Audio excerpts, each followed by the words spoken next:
Le contexte économico-écologique actuel rend l'isolation des murs incontournable. Après la toiture, ce sont généralement les murs qui représentent la plus importante surface de déperdition de la plupart des maisons. Il faut par conséquent veiller à les isoler correctement. Il existe plusieurs techniques d'isolation thermique en fonction de la typologie du mur.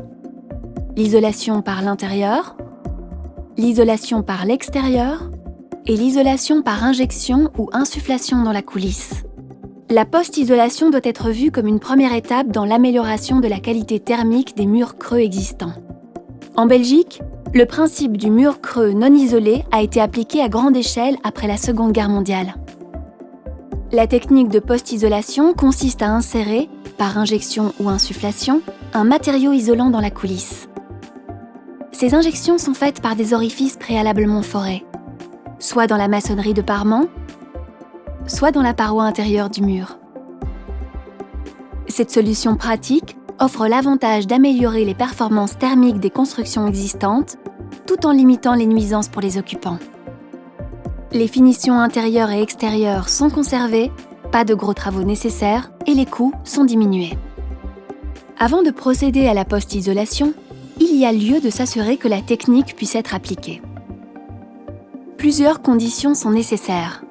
Le creux doit présenter une épaisseur minimale de 50 mm. Contrôlez l'état de la coulisse à l'aide d'un endoscope. La cavité ne doit pas présenter de saleté ou de déchets de construction qui risquent d'entraîner des problèmes d'humidité. La façade en maçonnerie, existante ou en crépi, doit être en bon état. Pas de fissuration, d'infiltration, de dégâts dus au gel ou d'autres formes de dégradation. Il faut également vérifier l'état des crochets de la maçonnerie. Le mur extérieur doit être perméable à la vapeur.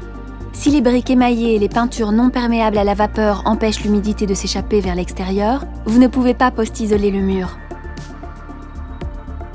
La façade ne peut pas être fortement sollicitée par le vent, la pluie ou des dilatations thermiques. Ces sollicitations sont évaluées sur base de la hauteur du bâtiment et des catégories de rugosité du terrain. Le climat intérieur du bâtiment ne peut pas être extrême. Avec une classe de climat intérieur 4, la post-isolation des murs creux est déconseillée. L'entrepreneur chargé des travaux de post-isolation examinera les particularités de vos murs et vous conseillera quant à la pertinence de l'utilisation de cette technique. Pour la réalisation de la post-isolation de murs creux, il est recommandé de travailler avec un installateur certifié. Rendez-vous sur le site de l'UBATC pour consulter le listing des installateurs certifiés. Ce certificat vous garantit que l'entrepreneur travaille dans les règles de l'art et que le matériau d'isolation répond aux exigences correctes. Il est également recommandé de choisir un matériau d'isolation disposant d'un agrément technique ATG.